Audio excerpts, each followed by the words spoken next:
네, 먼저 디자인권의 중요성을 먼저 설명드려야 될 것 같습니다. 그러니까 지금 이 두 사례는 제가 지금 저의 고객으로 계시고 하시는 분들의 사례인데요. 왼쪽은 저 라비또라고 아이폰 케이스, 토끼기 모양 케이스 많이 보셨을 텐데 이 디자인을 하신 분이 저의 후배, 대학교 후배인데 이제 그러니까 처음에 디자인을 하고 처음에 이제 문제가 생겨서 저한테 와서 출원을 이제 제대로 한 다음에 이제 제품이 나온 다음에 가품이 나오고 관리를 한 다음에 지금은 이제 해외 진출까지 잘 하고 있는 케이스입니다. 근데 이제 더 제가 말씀드리고 싶은 케이스는 이 오른쪽에 있는 케이스인데요. 오른쪽은 지금 코벨이라는 양말 디자인, 왼쪽이 이제 저한테 의뢰온 기업이고, 저 디자인을 해서 이제 잘 팔고 있었는데, 그러니까 대기업명을 말씀드리긴 좀 그렇고, 이제 사진에서 보시면, 제일모직인데요. 예. 그래서 런칭한 지 얼마 안 된 브랜드였습니다. 근데 제일모직 측에서 잘못한 거는 일단, 똑같은 모방 제품을 팔았습니다. 물론 제일모직에서 제품, 제작하진 않았겠죠. 근데, 문제는 고객님께서 디자인권이 없으셨다는 겁니다. 저 당시에. 그래서 근데 이제 제일모직 측에서 대응을 아주 참 잘했습니다.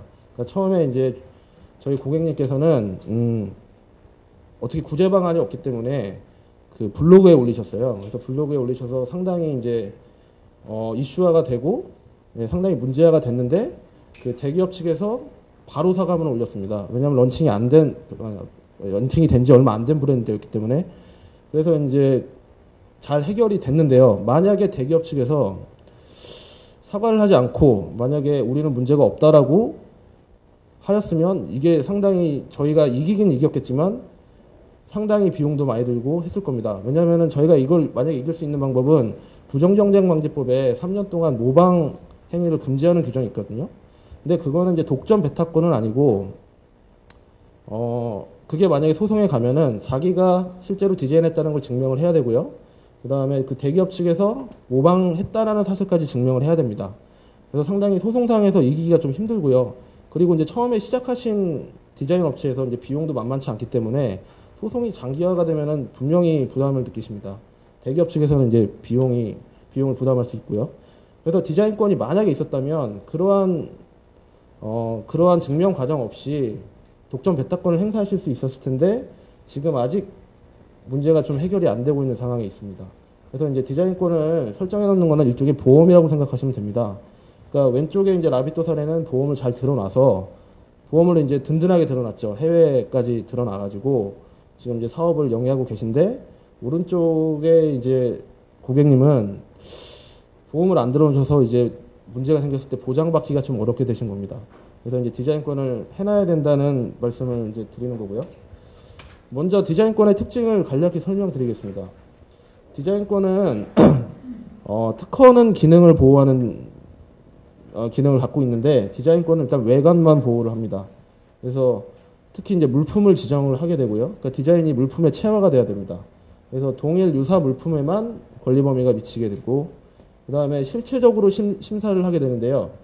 어떤 걸 심사하게 되냐면 그러니까 먼저 공개된 디자인이 있느냐, 그 디자인에서 창작이 용이하냐, 아니면은 먼저 출원된 디자인이 있느냐, 이런 거를 이제 실체적으로 심사를 하게 되는데, 한국에서는 일단 무심사 등록 제도가 이제 함께 존재합니다. 이제 무심사 등록 제도는 라이프 사이클이 짧은, 그러니까 이제 유행이 이제 금방 바뀌는 제품에 대해서 특히 의류, 신변용품, 사무용품 등의 그런 제품에 대해서는 요 위에 실체적 심사 요건을 심사하지 않고 방식 심사만 이제 한 다음에 등록이 바로 3개월 정도면 되게 됩니다. 근데 이제 지금 점점 확대되는 추세고요.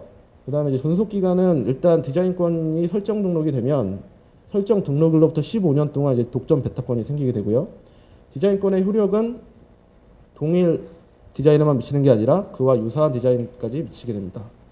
공개에 대해서 또 민감하실 텐데요. 공개는 이제 특허는 강제 공개 1년 6개월 동안 지나면은 강제 공개가 되는데 디자인의 경우에는 신청에 의해서 공개가 됩니다. 그러니까 출원 중에는. 그리고 이제 등록이 된다 하더라도 비밀 디자인 제도가 있어서 설정 등록일로 3년 이내까지 등록을 시키지 않을 수도 있는 방법이 있습니다. 그러니까 이거는 지금 이제 디자인의 특수한 상황을 고려해서 만들어진 디자인권의 특징이고요. 그다음에 제가 이제 고객들을 이제 만나다 보면 이제 특히 이제 디자인을 처음 개발을 해서 이제 첫 물품이 나온다거나 아니면 뭐 1년 이내가 된 기업들에서 고민들은 이런 고민들을 많이 하십니다. 그러니까 디자인권을 꼭 출원해야 되나, 그 중요성을 잘 모르시고요. 그다음에 적은 비용으로 효과적으로 할 수 없나, 그러니까 비용이 상당히 없으시기 때문에 비용에 대한 거를 많이 질문하시고, 그다음에 보호를 받을 수 있는가, 이것도 실효성의 입장이죠. 그러니까 디자이너분들이 말씀을 많이 하시더라고요. 디자인권을 받아봤자 보호도 안 되는데 뭐라 받느냐, 이렇게 말씀을 하시는데 그런 질문을 상당히 많이 듣고 있습니다. 그리고 해외에도 출원을 하고 싶은데 뭐 어떻게 출원을 해야 되는지도 모르겠고 어떤 전략으로 해야 되는지도 모르겠다, 이런 말씀들을 하시는데요. 그 뒤에 이제 설명드리도록 하겠습니다. 먼저 필요성을 한 번 더 이제 설명을 드리면, 먼저 디자인권의 창출부터 이제 시작을 하게 되는데요. 이제 창출이 중요한 게 아니라 창출한 후에 보호하고 관리하는 게 훨씬 중요합니다. 그러니까 디자인권을 먼저 창출을 하시고 이제 디자인이 이제 좋으면 좋을수록 가품이 이제 빨리 나오게 됩니다. 많이 나오게 되고요. 제가 많이 이제 라비또에서 많이 겪은 건데 상당히 빨리 나오더라고요. 그래서 뭐 한 달 이내에 나왔습니다. 출시 이후에. 그래서 민형사상 조치가 바로 들어가야 됩니다. 여기서. 그러니까 제일 중요한 거는 일단 민형사상 조치하니까 좀 되게 추상적이긴 한데 먼저 경고장을 빨리 날려야 됩니다. 그러니까 경고장을 빨리 날리고 경고장에 대응을 안 할 경우에 이제 형사고소를 바로 하시고, 형사고소에 대응이 안 하실 경우, 뭐 손해가 큰 경우에는 이제 민사까지 가게 되시는데, 이 민형사상 조치를 지속적으로 상당히 직접 빠른 시간 내에 하셔야 됩니다. 이게 상당히 중요하고요. 이런 조치들을 지속적으로 취하다 보시면은 이제 그 가품들을 판매하는 일선 업체, 그러니까 뭐 길거리 판매상들이나 아니면 뭐 중간 판매상 아니면 소비자들한테 이 상품은 디자인권을 관리하는 기업이다라는 인식이 형성이 됩니다. 인식이 형성이 되면 그 가품을 판매하는 업체들도 부담을 느낄 수밖에 없습니다. 왜냐하면 고소를 당하거나 아니면 경고장이 날라오면 상당히 부담이 되거든요. 경찰이나 검찰이 한번 나가야 되고 뭐 여러 가지 문제가 있기 때문에, 이런 인식이 이제 점차 형성이 되면 이제 브랜드 가치가 결국 성장이 되고 이제 결과적으로 매출 증대나 비용 감소가 이제 되게 되고, 이걸 다시 재투자해서 이제 선순환 구조를 이루게 되는데요. 이런 구조를 한번 이루게 되면은 처음에는 어려운데 이제 한번 루틴하게 민형사상 조치에 대해서 루틴하게 어떤 조치를 취했고 하다 보면은 다음부터는 쉽습니다. 다음부터는 쉽고 이제 별로 어렵지 않고, 처음에는 기분이 많이 상해요. 가품이 나오고 이제 디자이너분들 워낙 프라이드가 강하시기 때문에 감히 내 디자인을 베껴? 막 되게 분노를 하시는데, 그다음 이게 한번 돌아가면 그다음부터는 이제 원래 이런 거지 하면서 이제 되게 루틴하게 취하게 되십니다. 그러면 이제 결국 매출이 증대되는 걸 많이 봐왔고요. 그래서 이런 선순환 구조를 이루는 게 상당히 중요합니다. 그리고 이런 전통적인 거 말고 이제 재산권으로서의 가치도 있습니다. 그러니까 지금까지는 독점 배타적으로 이제 뭐 다른 사람들의 실시를 막거나 이런 거였다면, 이건 더 나아가서 이게 돈으로 이제 어떤 재산적 가치를 하게 되는 거죠. 그래서 이 기능은 현재보다 미래에 이제 좀 더 증대될 걸로 보고 있고요. 현재도 이제 현물 출자도 가능합니다. 가치 평가를 해가지고 뭐 직접 현금으로 출자를 하는 게 아니라 디자인권으로도 현물 출자가 가능합니다. 그리고 이제 앞으로는 디자인권만 생산해서, 지금은 이제 뭐 생산해서 판매까지 하시는 것까지 하시는 기업들이 많으실 테니까, 앞으로는 이제 디자인권만 잘 설정해 놓으시고 디자인권을 이제 파시는 거예요. 이제 뭐 실제로 생산을 잘하는 기업이나 그런 쪽으로 파시는 기업이 증가될 걸로 이제 예상이 되고 있고요. 그다음에 이제 디자인권을 설정해 놓으면 해외 진출에 용이합니다. 이제 뒤에도 말씀드릴 테지만, 현지에 이제 판매자들을 이제 계약을 맺어 놓으면 그 사람들이 이제 믿고 할 만한 것들을 하나 주는 거죠. 그러니까 뭐 만약에 미국에 우리가 진출을 한다 그러면 미국에 디자인권이 있으면 협상할 때 협상 금액도 올릴 수 있고 뭐 여러 가지 용이한 것들이 많이 있습니다. 그래서 디자인권 설정을 할 필요성은 충분하다고 이제 저는 판단하고 있고, 이렇게 앞으로 하셔야 돼요. 디자인권은 무조건 하셔야 되는데, 그럼 무조건 하셔야 되느냐? 그건 아닙니다. 효과적으로 이제 비용이 없으시니까 비용에 따라서 이제 하셔야 되는데, 처음에 이제 경영 흐름에서 어떻게 하셔야 이제 효과적으로 대처를 하시는지 말씀을 드리면, 처음에 이제 디자인을 그러니까 디자인을 이제 하시고, 그 다음에 이제 사업성 판매 계획 아니면 뭐 생산 계획 같은 거 뭐 이런 걸 검토하신 다음에 판매를 개시하게 되시고, 그다음에 더 나아가서는 해외 진출까지 하게 되시는데요. 이 이제 단계별로 봤을 때 디자인권 창출에 관련돼서 이제 보시면 처음에 디자인권을 창출하시고 선행 디자인 조사하시는 걸 간과하시는 분들이 계시는데 이게 상당히 중요합니다. 왜냐하면 선행 디자인이 있으면요 디자인권을 받아도 그게 아무 쓸모가 없어요. 그러니까 그거를 저희가 권리 행사하기도 상당히 부담이고요. 저희 변리사들한테 문의가 많이 오는데 비슷한 디자인이 있으면은 권리 행사할 경우에 오히려 저희가 손해배상을 해야 될 경우도 생기고요. 네, 뭐 여러 가지 문제가 생기기 때문에 애초에 이거를 조사해 놓으시는 게 좋고 물품별로 일단 분류가 되어 있으니까 키프리스 같은 데서 이제 검색하실 수가 있거든요. 그러니까 디자이너분들은 항상 관심을 가지시고 그러니까 디자인을 창작하기 전이나 창작한 후에 이렇게 한번 그 물품에 쭉 보시면 이제 금방 아시니까 이제 선행 디자인 유물 조사하시는 게 좋고요. 만약에 디자인이 비슷한 게 있다 그러면 좀 변경을 하신다던가 아니면 출원을 하지 않는다던가 이런 걸 취하시면 되고 그 다음에 이제 더 중요한 거는 출원인데요. 판매 개시 전 출원하시는 것이 바람직합니다. 근데 이게 디자이너분들 이제 만나보면 디자인을 하시면 빨리 출품을 빨리 알리고 싶어 하세요. 그래서 빨리 뭐 해외에 무슨 전시회가 있으면 가져나가시고 막 이렇게 하시는데 만약에 부득이 공개가 된 경우라도 공개 일로부터 6개월 동안은 공지된 지 않은 것으로 봐서 그러니까 출원이 가능합니다. 그래서 공개 일로부터 6개월 이내 동안은 이제 그런 혜택을 받으시면 되고요. 그러니까 일례로 말씀드리면 라비또도 처음에 지금 저희 인터뷰 기사 나갔던 걸 다시 보시면 알겠지만 어떤 특허 사무소에다가 출원을 맡기고 해외 전시회를 나갔는데 그 사무소에서 출원을 늦게 했습니다. 그러니까 공개가 되고 한 하루 이틀 사이로 늦게가 됐어요. 그래서 처음에 이제 저한테 오게 된 계기가 그거를 이래도 되느냐라고 해서 이제 저한테 이제 문의가 왔었는데 만약에 실시하실 거라면 그러니까 그 특허 사무소에서는 그랬습니다. 뭐 하루 이틀 정도 늦은 거 가지고 나중에 소송해서 증명하기도 어렵고 그냥 묻어두고 가자. 왜냐면은 공지외 적용 주장을 하면 이런저런 서류도 내야 되고 상당히 복잡하거든요. 그래서 그렇게 얘기를 했다라고 저한테 이제 문의가 와서 무슨 소리냐. 제품을 실제로 만들어서 파실 건데 나중에 이게 실제로 문제가 되면 하루 이틀 자료는 분명히 찾는다. 그리고 이게 전시에 공개가 된 거기 때문에 찾기가 쉽다. 이렇게 말을 해서 부랴부랴 보완을 해서 제출을 했습니다. 그러니까 이런 방법도 있기 때문에 그러니까 제출을 해서 지금 현재 사업을 영위하고 있는데 만약에 지금 그걸 안 해놨다면 상당히 뒤가 이제 풀인 거죠. 이제 상당히 이제 무서운 거예요. 그러니까 권리 행사도 힘든 겁니다. 그렇게 되면은. 그러니까 일단 되도록이시면 판매 계획이 세워지시면 판매 개시 전에 출원하시는 거를 이제 권장드리고 부득이하게 공개되셨으면 6개월 이내에 변리사 분한테 오셔가지고 출원하는 걸 권장드립니다. 그다음에 이제 해외 진출할 때는요 한국 출원일로부터 6개월 이내에 출원을 하면 됩니다. 그러니까 이제 시간을 가지시고 이제 하시면 이제 되고요.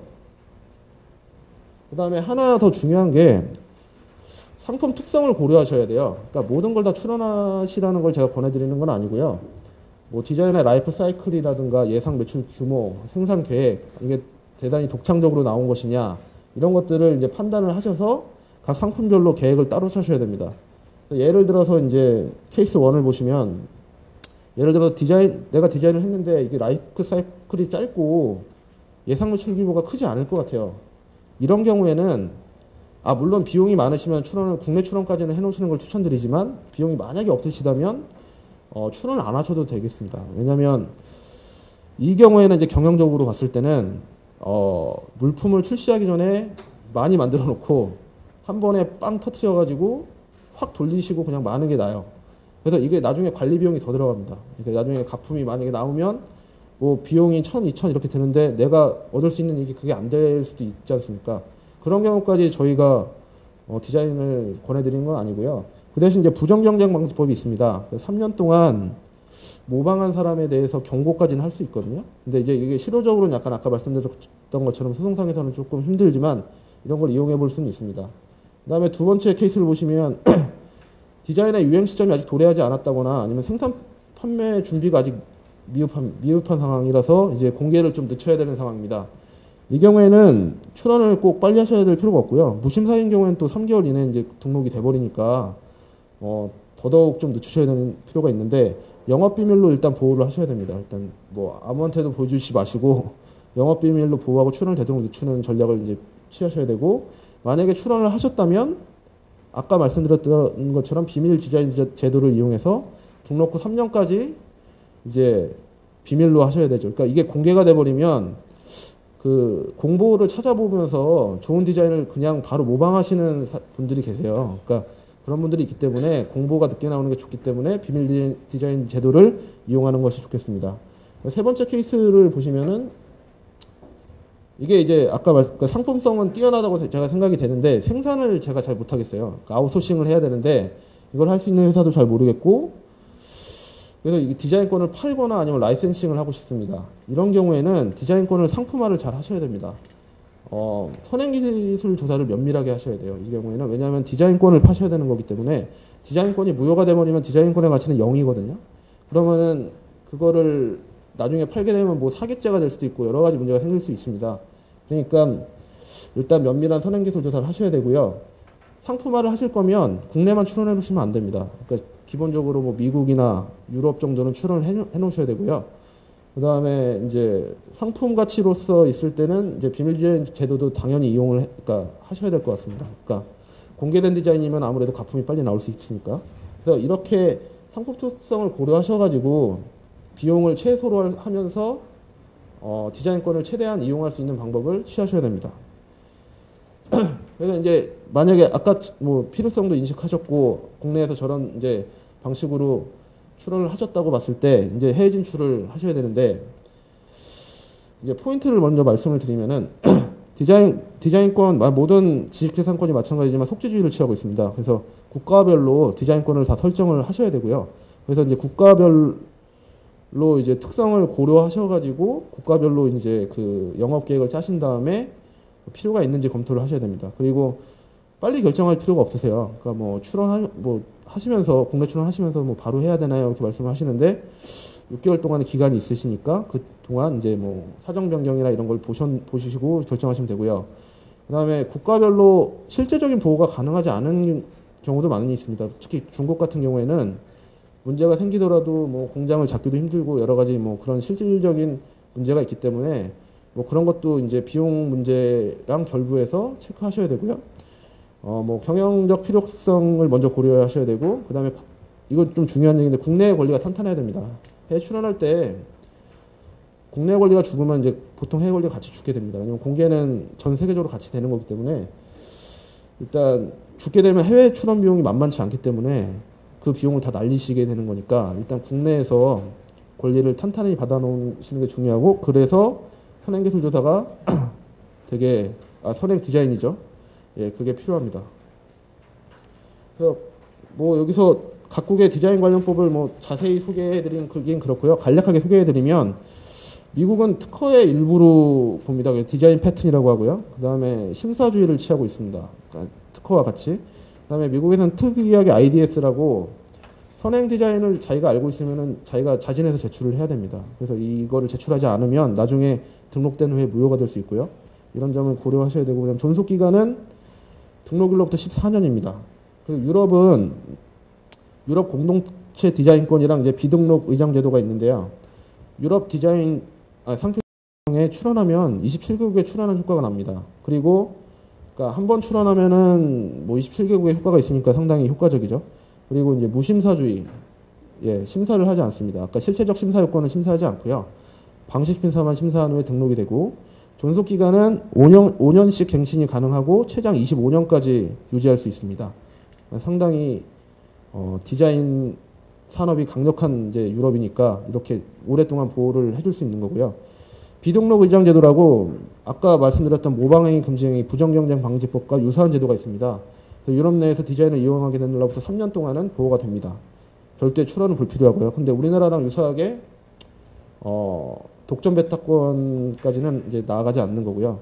중국은 전리법으로 규정돼 있고 무심사주의를 취하고 있지만 초보심사, 그러니까 방식 심사만 8개월이 소요됩니다. 그다음에 존속 기간은 출원일로부터 10년밖에 안 되고요. 일본은 의장법으로 규정돼 있고 저희 한국과 거의 유사합니다. 그리고 심사주의를 취하고 있고 존속기간은 등록일로부터 20년입니다. 보시면 아시겠지만 이제 산업에 따라서 이제 그 존속기간을 그러니까 자국의 산업을 보호하기 위해서 존속기간을 이제 차이를 두고 있는데요. 제가 알기로는 이제 한국도 이제 20년으로 늘어날 걸로 이제 알고 있는데 이제 중국도 점점 늘어나겠죠. 네. 그래서 차이점은 이렇게 되고요.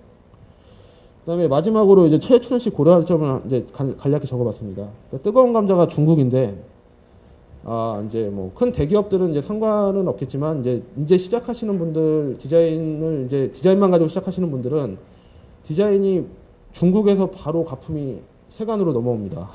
그러니까 되게 빠른 시간 내에 중국으로부터 이제 넘어오기 때문에 이제 중국에 출원을 하고 등록을 받고 어떻게든 중국을 막고 싶어요. 근데 이제 저희 위에 선배 변리사님들 얘기도 들어보고 여러 가지 얘기를 들어보면 비관세 장벽이 높다고 합니다. 그러니까 예를 들어서 법적으로는 그렇게 돼 있는데 공장에 경찰이랑 같이 찾아갔더니 폐업 신고를 해서 없어졌다거나 다른 데 가서 또 나온다거나 잡기가 힘듭니다. 그래서 비용 대비 효과가 그렇게 크다고 보기는 어렵습니다. 그러니까 물론 대기업이나 이제 실질적으로 그러니까 중국에 브랜치가 있는 회사들은 직접 관리하면 이제 되겠지만 가실 수 없잖아요. 중국 때문에 중국 가서 직접 가품 관리하실 수 없기 때문에 중국은 일단 그런 면에서 상당히 이익이 많이 남을 경우에만 출원하실 거를 저는 권해드리고요. 그러니까 이거는 관점의 차이니까 저는 그렇게 생각을 하고요. 하지만 점점 개선돼 가는 추세이긴 합니다. 그래서 이제 앞으로는 중국에도 관심을 가지시고 출원을 하셔야 될 것 같고, 그럼 현재 중국에 만약에 손을 쓰기 어렵다. 그럼 어떤 방식을 현실적으로 어떤 방식을 취하셔야 되느냐? 그러니까 소비지 방어를 하셔야 됩니다. 예를 들어서 이제 국내에서는 세관을 먼저 막으셔야 되고요.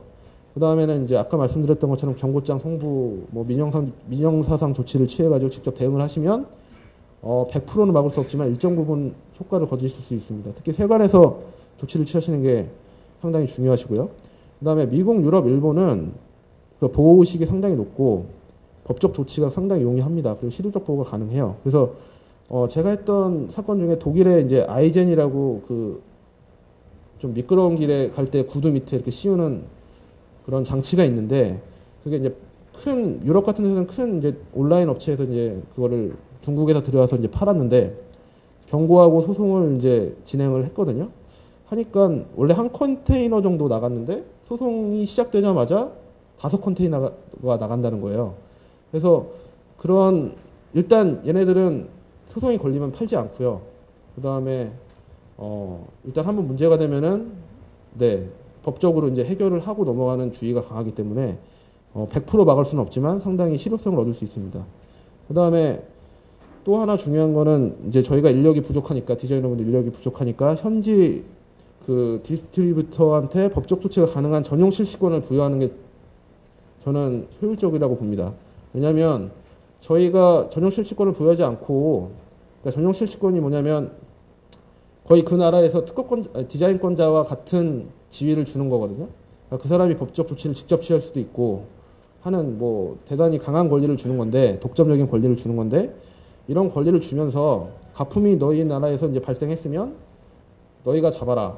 그 대신 저희가 마진율을 조금 조정을 해야 되겠죠. 근데 그게 이득입니다. 전용 실시권을 이제 부여하고 직접 대응토록 해서 그쪽도 이득이게 하는 계약이 좀 바람직하고요. 실제로 그렇게 하는 사례도 많고, 그 다음에 이제 전용 실시권을 계약할 때 이제 계약서를 잘 보셔야 돼요. 이제 전용 실시권을 등록을 해야 됩니다. 그쪽 나라 이제 특허청이나 상표청에, 그러니까 특허청에 등록을 해야 되는데, 등록을 할 때 이제 뭐 위임장이나 아니면 뭐 이런 서류들을 쓰게 돼요. 그래서 이제 그 위임장 같은 경우는 그 나라 말로 이제 해서 이제 오는데, 뭐 영어는 아신다고 하지만 법정 용어가 이렇게 오면은, 그리고 그쪽에서 이제 좀 속임수를 쓸 때가 있습니다. 예를 들어서 뭐 전용 실시권에 기간의 제한을 둘 수 없다, 우리나라는 뭐 이런 식으로 와요. 그럼 이제 무제한으로 설정이 되도록 옵니다. 그럼 그런가 보다 하고 이제 사인을 하면 나중에 계약서니까 이제 나중에 돌리기가 좀 힘듭니다. 그건 이제 법적 분쟁이 될 수도 있고요. 그 전에 계약서를 먼저 그쪽에서 보내줬을 때 이제 변리사나 변호사가 이제 한번 리뷰를 한번 보시는 게 상당히 중요합니다. 그러니까 계약 문제로 많이 힘들어하시는 분들을 많이 봐서요. 그래서 라이선스 계약 시에는 이런 점들을 고려하셔가지고 하시면은 해외 진출에서 크게 문제될 건 없을 것이라고 봅니다. 그러니까 그쪽에 자율성을 많이 주셔야 돼요.